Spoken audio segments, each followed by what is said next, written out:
Okay, so thanks everyone for giving me this chance and opportunity. Arvind's talk was all about things that are really large in scale, so I'll draw your attention to things that are really small in my talk.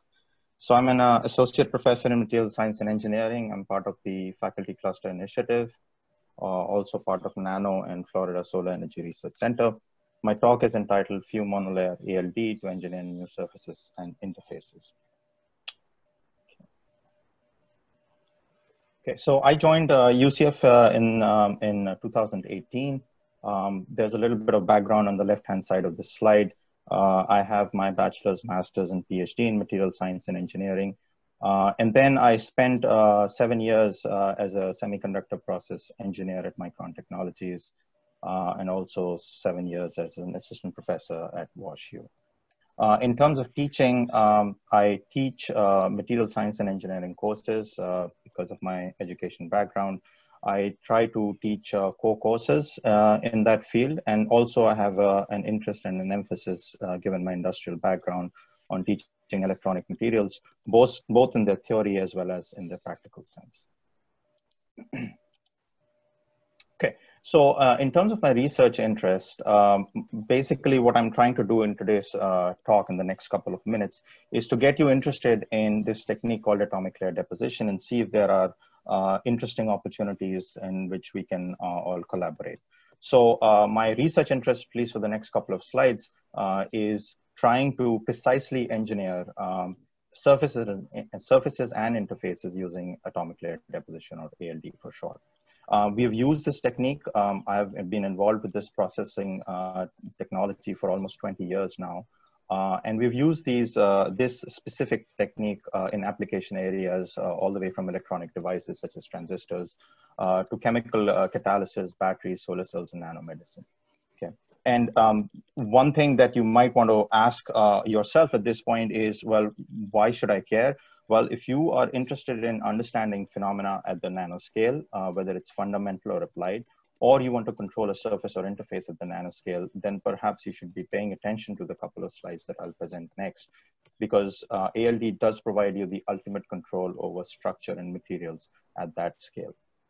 So I'll give you a couple of examples. So a couple of years back, we were making what I like to call nanographs, which is essentially what it is, are nanowires that are grown on the surface of copper.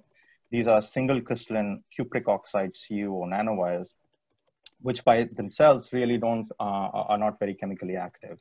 But if you coat these nanowires using ALD, and the material that we used was ZNO, which is zinc oxide, they suddenly become catalytically active. You shine light on them. This could be solar light.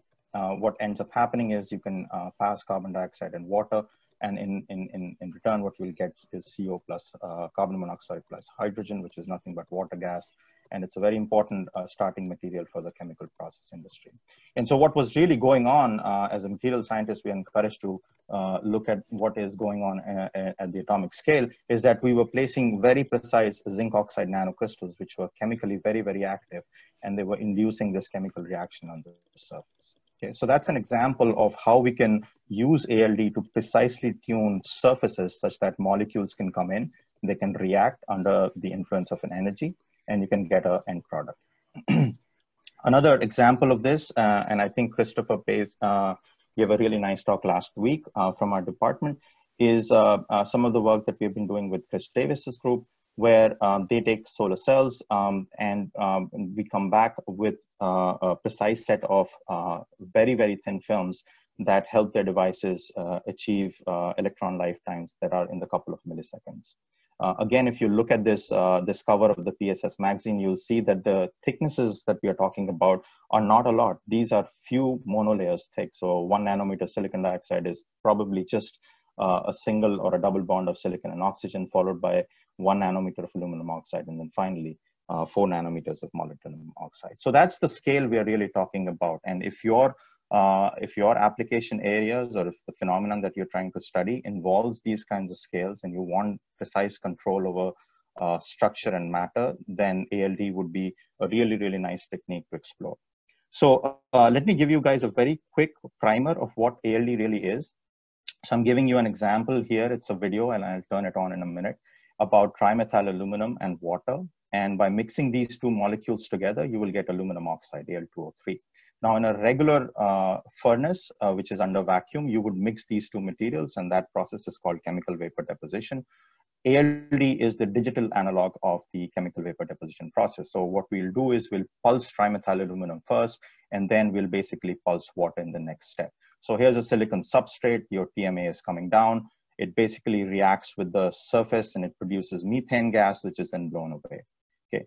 The beauty about ALD is that it doesn't matter how many molecules of trimethyl aluminum are there. If there's any excess molecule, it comes and hits the surface, it bounces off. So it's, in some sense, it's a self-limiting process. And that is key because that's where this deposition process differentiates itself from other deposition process. Now, in the next pulse, I'll put water in. The water comes back.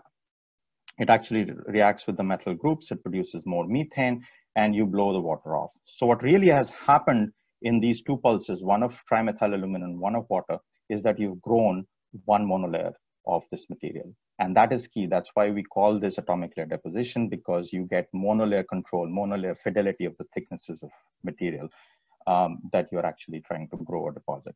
Now, a couple of advantages.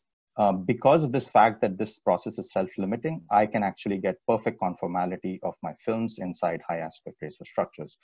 In this case, I'm showing trenches, but there's no reason you can't deposit these films inside aerogels, inside highly porous tortuous nanostructures as well. The second advantage is that I can design new materials. There's no reason for me to just stop at aluminum oxide. I can mix and match materials from my periodic table, and I can come up with new materials as well. So at the bottom, I'm giving you an example of an aluminum oxide, zirconium oxide nanocomposite. All right, so what kind of capabilities do we have in our lab over here? At UCF, we have tried to build capabilities that are one of the most unique in any ALD-centric lab. So we are a process and a material-centric group. So we are very interested in what is called in situ diagnostics. So at the point where we are depositing the film, we really would like to understand how thickness changes or how quickly thickness is changing. So on the top, I'm showing you our ALD furnace that has a spectroscopic ellipsometry attached to it. And as a function of the number of cycles, you can actually see how growth happens. So you can get thickness information. The second important component of in situ diagnostics is, can we couple it with a mass spec? So by using a mass spec, which is nothing but an electronic nose, you can actually track chemistries as well. So these are some of the unique capabilities we have in our lab. And with this, we can actually do very, very advanced ALD processes, not just the run-of-the-mill processes that are currently available in other commercial or lab tools.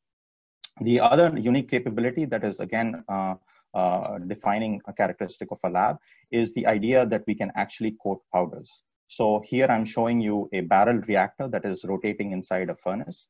And by simply rotating and putting powders in there, you can actually pass the ALD process gases. And what ends up happening is that you get really nice conformal coating of films around nanoparticles and powders of different sizes. So on the right-hand side, I'm showing you a TM image where we've been able to deposit 20 nanometers of zinc oxide around a gold nanorock. All right, so in the next couple of years, I would definitely like ALD to have more visibility within the UCF community. On the left-hand side, I've listed some of the applied areas that we are currently working on, and I'm open to more collaboration in these areas. From a fundamental perspective, I'm working with people in chemistry who are designing new molecules for new ALD processes, and also working with data scientists on actually looking at in situ data and applying principles of machine learning and AI on those process data. In terms of long-term goals, on the left-hand side, I'm listing some of the big drives from NASA and from NSF on where we think ALD can help or enable some of the materials development aspects of these. There is a crazy idea going out in NASA right now is how to deposit ALD in outer space, and I'm working with some of my colleagues in Goddard regarding this idea. On the right-hand side, I'm actually listing things where ALD has really a potential to make an impact. Nothing is out there right now in terms of a solid research program that actually supports the use of ALD either in depositing soft materials or nanoagriculture or even life sciences. And I think there's a real opportunity here if we can come together and propose some really novel and nice ideas. My last slide is about my education long-term goals. I know there are a bunch of courses that are offered in the clean room, and I'm really passionate about clean room education, having spent 7 years inside a clean room. I think there's a real critical mass of faculty who are interested in offering courses in the clean room as well. And this has real opportunities for us, both in terms of minors and certificate programs, and even a master's in semiconductor science and engineering. And I'd be happy to talk to you about that as well. So no man is an island, no professor is an island. So here's a list of acknowledgements on my slide. My old alumni, students who are now well placed in industry, my collaborators, also thanks a lot to my current students, as well as my funding agencies. So with that, I'll stop talking. I think it's 1 o'clock and I'm open to answer any questions. Thank you.